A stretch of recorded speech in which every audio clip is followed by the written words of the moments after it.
जी हाँ दोस्तों, serial advocate आरती अवस्थी में अब कहानी ले रही है एक नया मोड़। जब आरती घर के स्टोर रूम में कुछ सामान ढूंढ रही होती है, तभी उसकी नज़र एक पुरानी अलमारी पर जाती है। वह जैसे ही अलमारी खोलती है, उसे अंदर एक पुरानी फोटो मिलती है।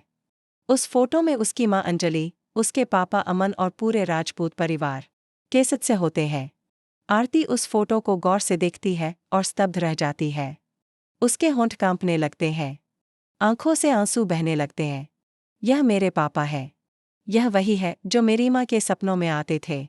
लेकिन तभी पीछे से गणेश अवस्थी आकर वह फोटो आरती के हाथ से झटक लेते हैं। गंभीर स्वर में वह कहते हैं, आरती, यह फोटो तुमने कहाँ से निकाली? मैंने कहा था ना, तुम इन बातों में मत पड़ो।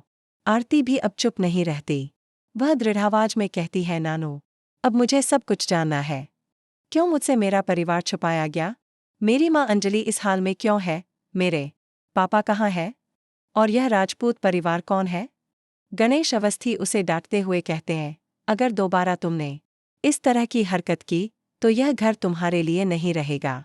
लेकिन अब आरती पीछे हटने वालों में से नहीं है। उस फोटो को देखने के बाद उसके मन में कई सवाल उठ चुके हैं।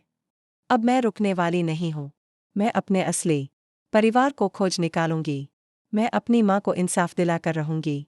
आरती उसी रात तय करती है कि वह दिल्ली जाकर अपने राजपूत परिवार को ढूंढेगी ताकि वह जान सके कि उसकी माँ अंजलि की जिंदगी में ऐसा क्या हुआ जिसने उनके परिवार को टुकड़ों में बांट दिया।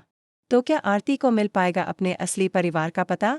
क्या राजपूत हाउस में फिर एक बार अंजलि और आरती की वापसी होगी? क्या आरती उस सच तक पहुंच पाएगी जो इतने सालों से उसे छुपाया गया? जवाब मिलेगा आने वाले एपिसोड में। Hindi auto generated.